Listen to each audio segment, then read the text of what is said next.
That is Aishwara Rai. I think that's how it's pronounced. She is an Indian actress and is believed by many people to be the most beautiful woman in the world. I don't know. I haven't seen all the women in the world yet, but she's really, really pretty, isn't she? This is an extraordinarily beautiful lady. Well, let me take my big calipers, courtesy of New Zealand, and let's look at her face. Okay. I'm taking the bottom, trying as well as I can on this screen, the bottom of her chin to the top of her forehead. Oh, and look what the golden mean of her face is. The bridge right between the eyes. Now remember, the golden proportion is a repeating proportion. So let's do this. I'm going to drop the calipers to where we were before. Oh, and look at that. When I drop it and have the top of the bridge of her nose down to her chin, the other golden section is at the middle of the bridge of her nose. Now, let's drop it again to their nose. And it's very, very close. There seems to be I can fudge it by doing that. But there seems to be a relationship between the position of her nose and her mouth. Now, if let me see, switch these. Okay, like this. Right at the tip of her nose, we do get that golden proportion. Let's look across her face. There seems to be, where her eye meets this corner of the eye, that seems to be very, very close, not necessarily exact, but very close to the distance across her face. Now, look at this distance and the size of her mouth. Now, let's look at her mouth. Whoa, look at what's called the Cupid's bow of the lip. Look at the Cupid's bow of the lip. Now, I'm not making this up, okay? And this, as far as I can tell, this isn't necessarily overly photoshopped. Right there, right there. Now, let's look at the distance of her mouth and her eyebrows.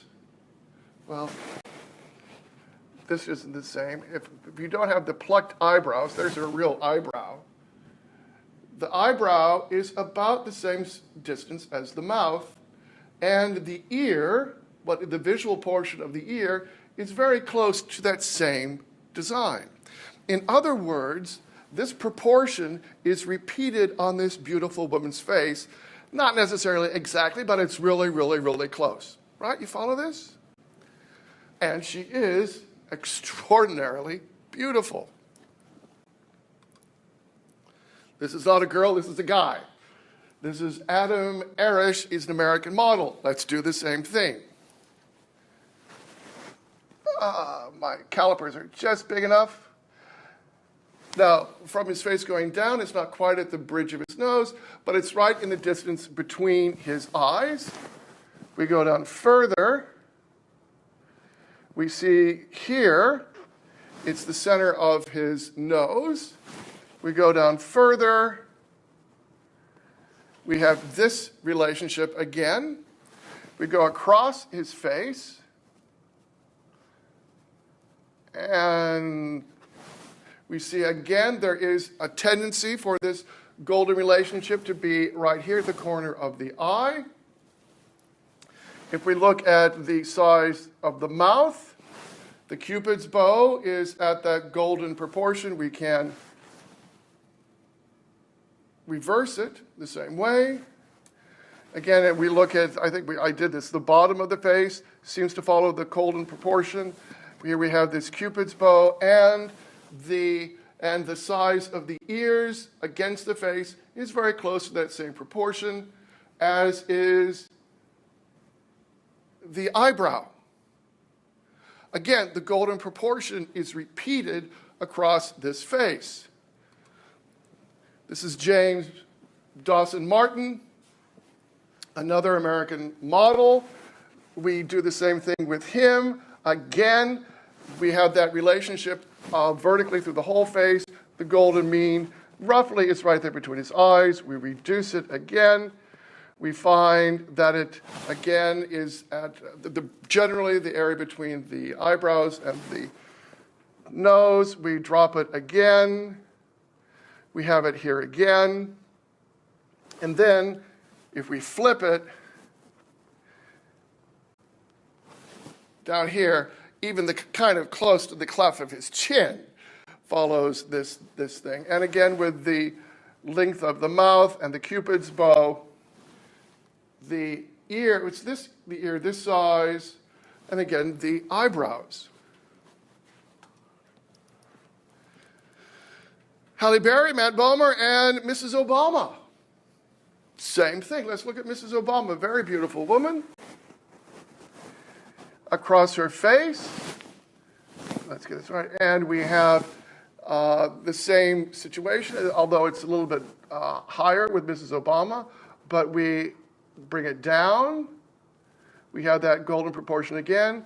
We bring it down, the golden proportion again, across the face, and we divide it again the same way. The same characteristics for Halle Berry, the same characteristics for the actor Matt Bomer. Tom Cruise, Ted Bundy, Marilyn Monroe. It works for serial killers too. Ted Bundy.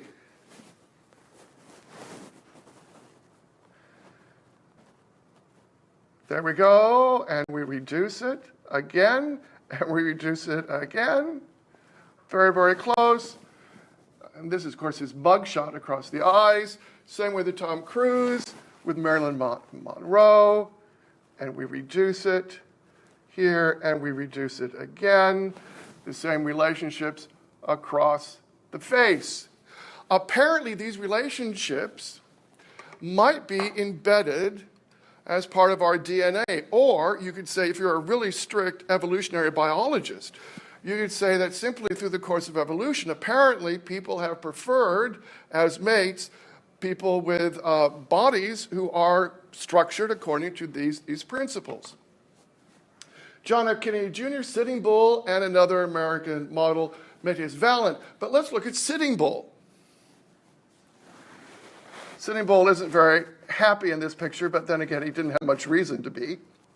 Here is the golden mean of Sitting Bull's remarkable face. We reduce it, the same thing, we reduce it again, and again we have these golden relationships with his face. We do it across the face.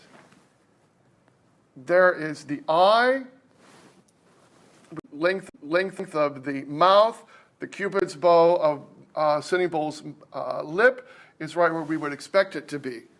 Apparently, this is irrespective of race, because we have an American Indian, we have African Americans, we have Caucasians, we have even a queen in waiting. This is Kate Middleton.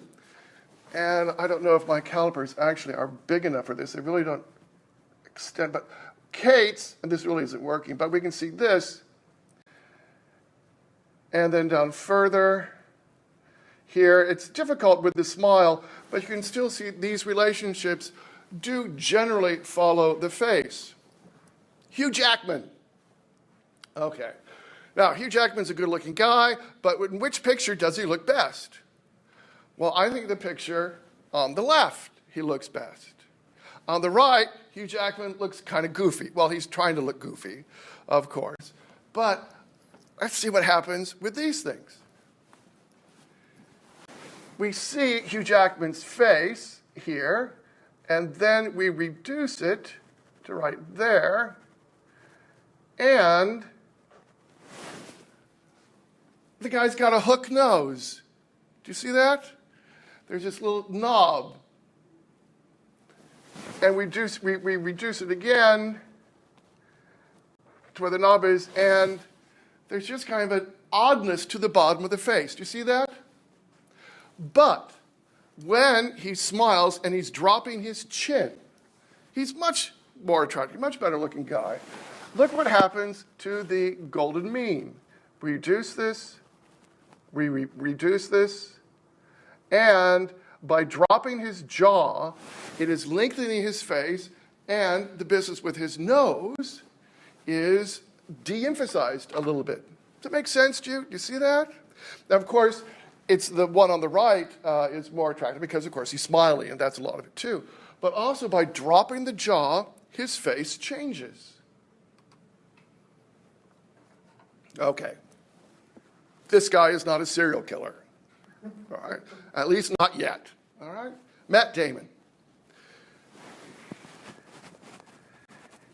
The length of his face. Now, as we come down, notice that his nose is a little shorter than the other people, right? It's just a tad shorter.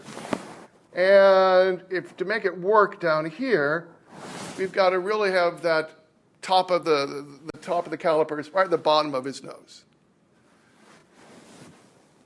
Across the face, it looks great, but there's something kind of wrong with his face. And of course, I'm the one talking about him having a wrong face. But what does this do for him? Now, notice his career. He's had a very successful career because he's lucky, and he's a lot of talent, and he's a hard worker. He's a very talented actor. But what kind of roles does he play? Does he play leading man roles? Yes, he does. He can. But he can also play comic roles. Think of the Ocean 11 films he's been in. Has he been the leading man? No, he hasn't. He's been kind of the comic foil. Now, what physically allows us to accept him in this unusual dual role? Because there aren't very many people who can act both as leading men and as comic characters. A lot of it has to do because they're not as good actors, of course, Matt Damon is, but he's got a face that we will accept that with. Do you see that? His face allows him to play a comic role that we will accept. By comparison, let's go back to Adam. Would you ever see Adam in a movie playing a comic role? No. Why? Because physically, we will not accept that kind of face as a comic role. Sometimes things go wrong. Now let's look at Barbra Streisand. Great singer, wonderful career. When we look at her proportions,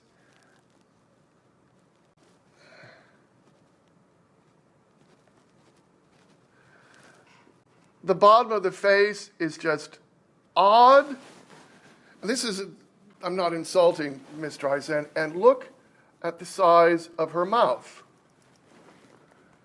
Now, with people we consider to be more attractive, there's a relationship between the size of the mouth, and of course she's smiling, so it's being emphasized. But there's a relationship between the size of their mouth and their eyebrows. You see how huge her mouth is compared to the rest of her face. And a similar situation with Princess Beatrix of York. Now, these are not unattractive people, but the face itself does not conform to these general golden mean characteristics which we have found to be characteristics of people who we have found to be beautiful. And Jay Leno. Now, what kind of career did Jay Leno have to have? Well, he had to have a career as a comedian. Why? Because he looks funny. Now, he has a successful career as a comedian because he's a brilliant man and he's lucky and he does what he does very, very well because of his intelligence and his wit. But look at his face. We look at him and we laugh because here is his jaw is so big that where the golden mean should be of his nose is dropped fairly significantly. And when we drop again, for the length, here we go again, for the length of his face, his jaw is much too big. And if you've seen caricatures of Jay Leno, what do the artists always emphasize so we can recognize immediately? It's the jaw. The man looks funny. And he has had a successful career because of his brilliance. He is a brilliant man, I think. But also because we're able to accept it because we're able to look at it. Make sense to you? All right. Now, the bone structure of our hand also tends to follow these patterns of relationships between the length of the bones of our hands. Apparently, this is a characteristic of our physiognomy. Now, the Parthenon, which has come up in lots of the discussions so far, this is a reconstruction from the 19th century. When you're looking at buildings and trying to determine whether or not they conform to the golden mean, it's problematic because you are dealing with photographs which are taken from a particular angle or also from engineers' blueprints. And with the Parthenon, it's really hard both to get a really good picture and also to get good engineers' blueprints because it's a really old building and it's been blown up. So by extrapolation, we can interpret some things to be part of the golden proportion. And there's a fair amount of controversy about exactly how much the Parthenon itself, from its original builders, was built according to this golden ratio, or something very close to it. But in any case, if you look at it and you take into consideration, the platform, which isn't necessarily a bad thing to do because I think it's built of the same kind of marble as the rest of the structure and it really was considered to be part of the structure. If you do that and you interpolate the height of the pediment, and I printed out the picture and I took my calipers and I took a picture of this. You can get something kind of close to a golden proportion between the entire size of the building and the relationship from the bottom of the platform to the bottom of these lintels.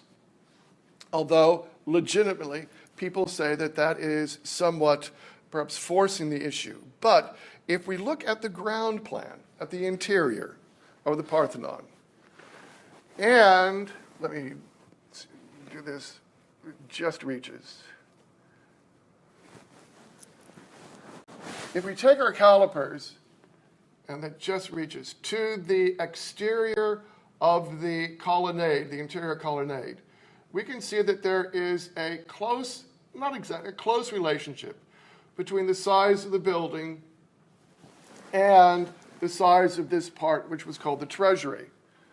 But for me, what is interesting is that if we, and again, remember the golden mean is a repeating ratio, that length of the golden mean of the shorter part corresponds to kind of close to the size of this part, which is called the treasury. And again, you have to measure from the outside of the walls to the inside, which frustrates mathematicians, perhaps legitimately, but it's kind of close. It's much clearer with Chartres Cathedral in France. We're moving from classical antiquity to the Gothic. When we look at the relationship of the interior, what's called the interior elevation, the interior construction of the nave, and we can see the relationship between what's called the triforium and this exposed part of the interior to this part of the interior, is very closely related to the golden mean, but it's just not there. When we look at the interior, the relationship of the center of the vaults, and these X's are the vaults. Now, in a Gothic church, you have an arch like this, and the center of the vault is shown by this X. From the center of this vault over the front door to the vault in the apse, to the center of the vault over the crossing, there is something really, really very, very close to this golden proportion. And this golden proportion is repeated when we look at the relationship between the arms of the transept to the width of the nave, and when we switch it to the width of the entire transept to the positions of the nave. My photographs are a little sloppy, but you get the idea that this golden proportion is repeated through the building on multiple levels. And that's the characteristic of this golden proportion. It isn't found just once. Now, we saw the Mona Lisa. And these, again, are just off the web from sites which talk about the golden mean.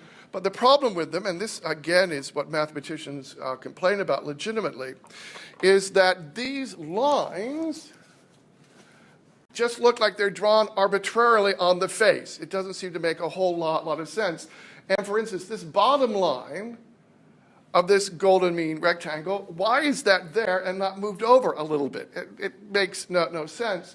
And even here, this line does represent perhaps a golden proportion, but why is it here and not lower? And why isn't this line, why did they choose that spot right there? In other words, it looks like an argument seeking evidence, but that doesn't mean the golden proportion isn't there. If we look at two really important things that Leonardo did, and that is this rail, which divides the painting into an upper part with a landscape and a lower part on a balcony, apparently, and the other division, which is this horizon articulated by what appears to be a lake, perhaps. We have got two very clear lines which are important to Leonardo. Plus, we would assume that Leonardo, being who he was, would paint a face which is characteristic of faces.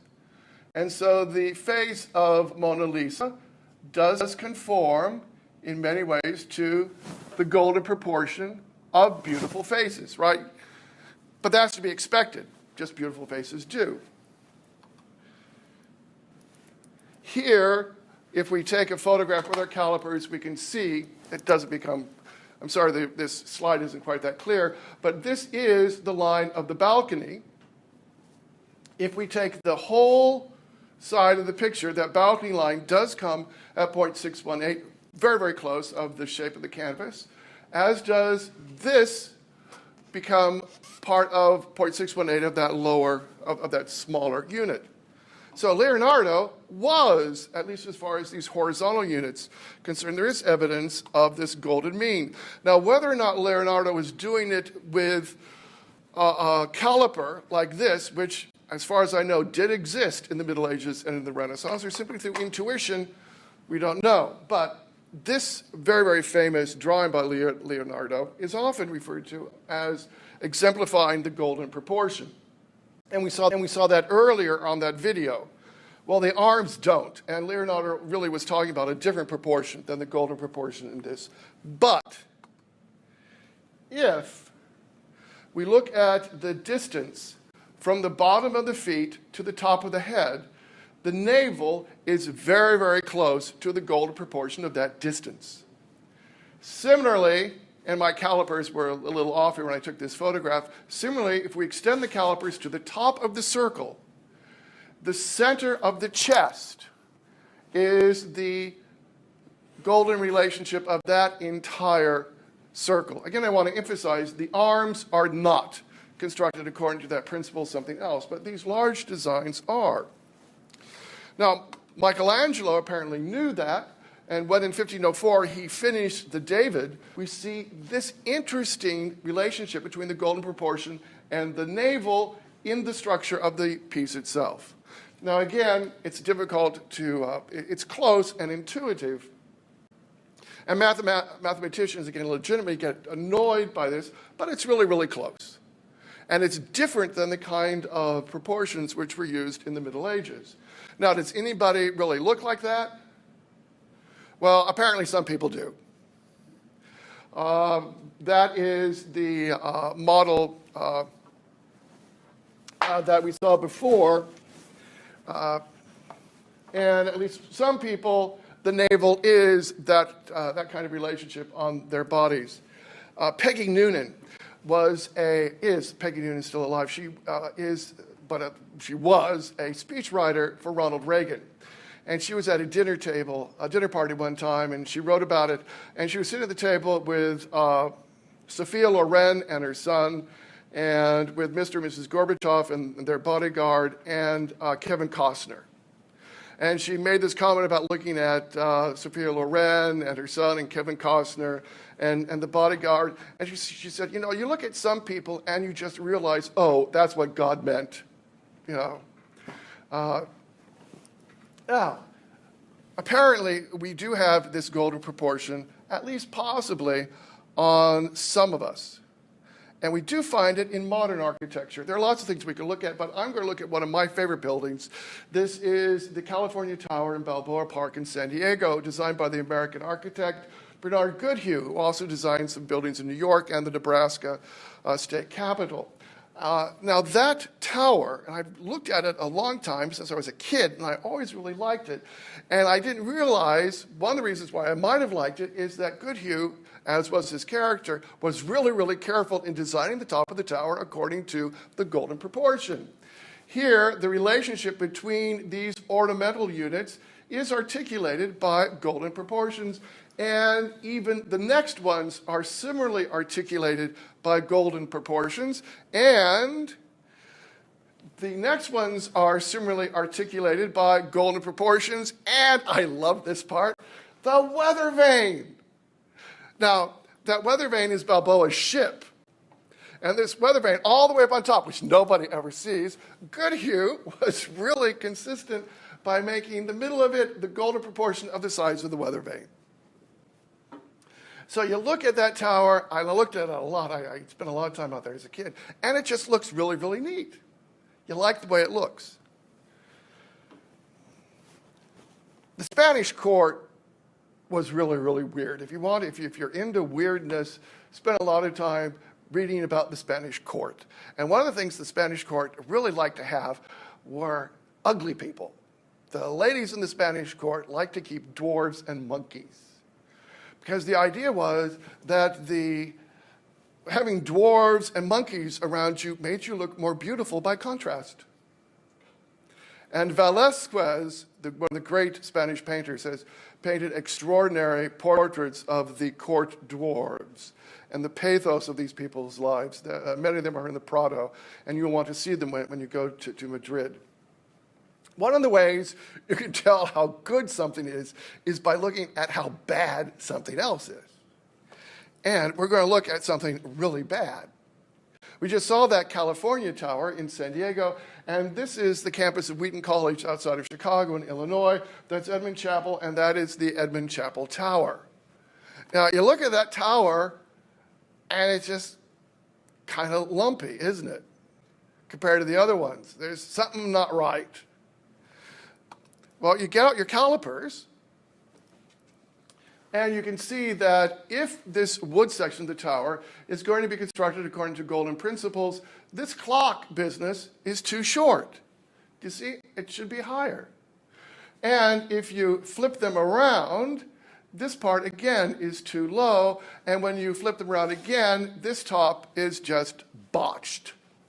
In other words, everything that we saw with Goodhue's tower in San Diego repeated, and it's so wonderful to look at here, is kind of a mess. And when we look at this building and then compare it to towers of a similar style in the Green in New Haven, by comparison, we can say, oh, the tower in Wheaton is just kind of sad. Heaven forbid anybody is ever hurt, but tornadoes do have their purposes. Okay, so, but it's a good example of looking at something which doesn't work, and it helps us understand what does work so much better. Now, we're going to take a little bit of a break for about 5 minutes, and then we're going to look at a very, very famous Japanese woodcut and its relationship with the golden mean, and then how that really affects art. So, we're going to take 5 minutes.